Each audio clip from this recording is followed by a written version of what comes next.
សម្រាប់ទីខ្ញុំមានបរិយាគឺជាអគ្គរដ្ឋទូតឆន្ទៈនៃគម្រោងប្រយោជន៍ប្រឆាំងអំពើជួញដូរមនុស្សនៅកម្ពុជារបស់ទីភ្នាក់ងារយូសេដែលអនុវត្តដោយអង្គការវិរៈនៅក្នុងថ្ងៃនេះខ្ញុំ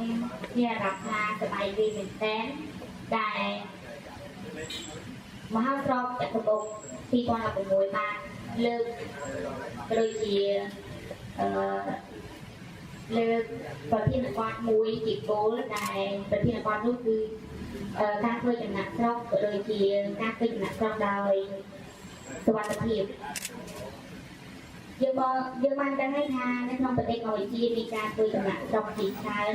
ក៏ប៉ុន្តែយើងងាកមើលមកវិញថាប្រសិនបើជាបញ្ហារបស់ប្រជាជនខ្មែរយើងតែគាត់ជួបបញ្ហាពេលគាត់បានធ្វើចំណាក់ស្រុកទៅក្រៅប្រទេសទៅធ្វើការនេសាទពេលខ្លះក៏អាចបាត់បង់ដោយយុជីវិតទៀតអញ្ចឹងយើងជាយុវវ័យហើយយើងទាំងអស់គ្នាគឺមានឥទ្ធិពលមែនតើអញ្ចឹងខ្ញុំចង់ឃើញអ្នកទាំងអស់គ្នាក៏ដូចជានៅក្នុងប្រទេសកម្ពុជាគឺយើងអាចបង្ហាញនៅសិល្បៈគុនគឺយើងមានទាំងអស់សិល្បៈគុនយើងបង្ហាញតែរូបភាពទាំងសម្លេងទាំង message ទៅដល់ពួកគាត់អាចបង្ហាញឲ្យពួកគាត់បានឃើញថានេះគឺជាបញ្ហាមួយប្រឈមមុខដែលជាចំណុចរសើបមួយរបស់ប្រជាជនកម្ពុជាទាំងអស់អញ្ចឹងយើងរួមដៃគ្នានៅលើផ្លូវជាមួយគ្នាហើយខ្ញុំសង្ឃឹមថាបងប្អូនយុវវ័យជំនាន់ក្រោយគឺគាត់អាចឆ្លើយតបនឹងគោលបំណងក៏ដូចជាប្រធានបទដែលសារអ្នកសម្មុខឆ្នាំនេះគាត់បានដាក់មកគឺការធ្វើចំណាក់ស្រុកក៏ដូចជាការជួយដូរមនុស្ស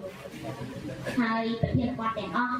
គឺមានប្រធានបទទូចជាច្រើនដែលនៅក្នុងនោះគឺមានដូចជាការរៀបពីទៅប្រទេសក្រៅការបម្រើទៅបម្រើការតាមផ្ទះក៏ដូចជាការទៅបម្រើទៅលើទីសមុទ្រនេសាទហើយអ្នកខ្លះទៀតក៏គាត់អាចទៅដល់អ្នកចំណាក់ស្រុកឬក៏ពីក្រុមគ្រួសាររបស់គាត់ហើយយើងអាចលើកពីសកម្មភាពដោយទីខ្ញុំបាននិយាយមុនហ្នឹងគឺអ្នកដែលមានអារម្មណ៍នៅផ្ទះហើយអ្នកដែលបានភាពឆ្ងាយទៅគឺមានសុខភាពវិទ្យាបតដែលមានអត្ថប្រយោជន៍ក៏ដូចជាយើងអាចបង្ហាញនៅលើកញ្ចក់ទូរទស្សន៍ដូចជាកញ្ចក់ទាំងឧបករណ៍ដើម្បីឲ្យប្រជាពលរដ្ឋទាំងអស់បានយល់ដឹងពីសកម្មភាពក៏ដូចជាប្រធានបទនេះទាំងមូលហើយខ្ញុំគិតថាអ្នកទាំងអស់គ្នានឹងផ្ដិតយករូបភាពក៏ដូចជាអត្ថន័យទាំងអស់របស់សារចតុមុខគុនខ្លីៗនៅ2016នេះដើម្បីចែកជូនដល់បងប្អូនដើម្បីដឹងពីព័ត៌មានហើយអបអរសាទរដល់